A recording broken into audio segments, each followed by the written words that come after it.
Tuluyan na nga na nagbalik si Mara, hindi siya matahimik kung wala siyang nakukuha. Pinaramdam lang ni Mara kung gaano kasakit ang ginawa nila sa kanya. Kaya nagpunta siya sa silid ni Madam Aurora, para sa papa niya. Alam niya si Madam Aurora ang dahilan kung bakit ito nawala.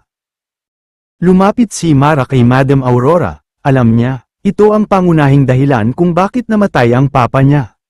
Mara, patawarin mo ako! Hindi ko sinasadya! Sasama ka sa akin, Aurora. Hindi na nagawang tumakbo pa ni Madam Aurora para humingi ng tulong, biglang hinawakan ni Mara ang dulo ng damit ni Madam Aurora, dahilan upang bumagsak ito sa sahig, at tuluyang mahayla si Aurora palabas ng kwarto. Wag, Mara! Ayoko sumama sa'yo! Wag! Patawarin mo na ako! Hindi ko sinasadya ang nangyari sa papa mo, Mara! Naunang nagising si Carissa upang mag-almusal, pero laking gulat niya na wala pa ang ina sa lamesa. Dati si Madam Aurora palagi ang unang nakaupo sa lamesa para sabay silang kumain ng umagahan. Si Mama ba gising na? Maaga gumigising yun. Kanina ko pa po kinakatok pero hindi sumasagot. Ako na lang later. Laking gulat ni Carissa at Joy, nang makita nila ang hitsura ng loob ng kwarto ni Madam Aurora. Puno ng mga malalaking itim na ugat ang buong kwarto, at wala na si Madam sa loob. Anong nangyari sa kwarto ni Mama? Bakit ang daming ugat? Saan ang galing yan? Parang gumagalaw sila, nakakatakot. Tingnan natin, dahan-dahan lang. Naisipan ni Carissa na puntahan si Jiu sa bahay nila, at sabihin ang nangyari. Hindi inaasahan ni Carissa ang mga sinabi ni Jiu nang huli silang mag-usap ni Mara. Wala na lang basta si Mama sa kwarto niya at may mga ugat na malalaki. Saan nagpunta si tita? Sana mali ang hinala ko, Carissa. Si Mara? Di ba sabi niya babalik siya para maghiganti sa atin? Hindi siya matahimik kasi niloko natin siya ng dapat nating gawin.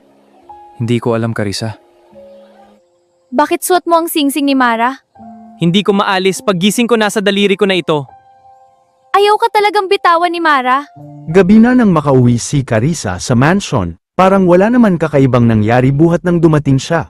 Kaya kinausap niya si Mara upang kahit paano ay mabawasan ang takot na nararamdaman. Mara, patawarin mo kami ni Gio. Alam kong mali ang ginawa ko. Pero mahal ko si Gio, mahal na mahal. Ilang sandali pa, ay naisipan niyang maligo para mabawasan ang kaba at takot, pero nang pumasok si Carissa sa sariling banyo, may nakasulat mismo sa salamin na lubos siyang kinabahan. Tama na Mara!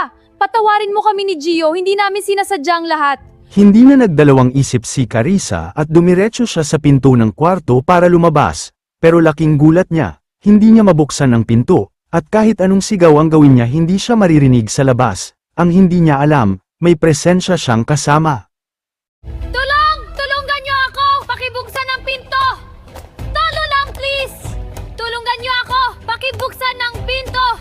Tulong, please! Dumating si Jiu sa mansyon, at pumunta siya agad sa kwarto ng dalaga, at hindi siya nagdalawang isip na sirain ang pinto ng kwarto ni Carissa. Clarissa! Clarissa, nasaan ka na? Nang makita ni Jiu si Carissa, ay agad nitong niyakap ang dalaga ng mahigpit, lubos na nag-aalala si Jiu sa kasintahan. Nag-alala ako sa'yo, mahal ko. Akala ko makukuha ko ni Mara. Hindi ka makukuha ni Mara. Umalis na tayo dito. Tara, umalis na tayo! Gio, takot na ako! Mabilis ang pangyayari, nakuha agad ni Mara si Jiu, at ang mga itim na ugat ay unti-unting bumabalot sa katawan ni Jiu, at nagiging puti at putla ang katawan ni Jiu. Mara, patawarin mo ako, please. Ako ang nagkamali, minahal kita. Pero mahal ko si Carissa, patawad, Mara. Carissa, mahal kita! Paalam! Nasaksihan mismo ni Carissa kung paano mawala si Jiu sa kanyang harapan, pati si Mara ay nawala din na parang bula, wala siyang nagawa kung di umiyak na lang. Mahal din kita, Gio. Mahal na mahal!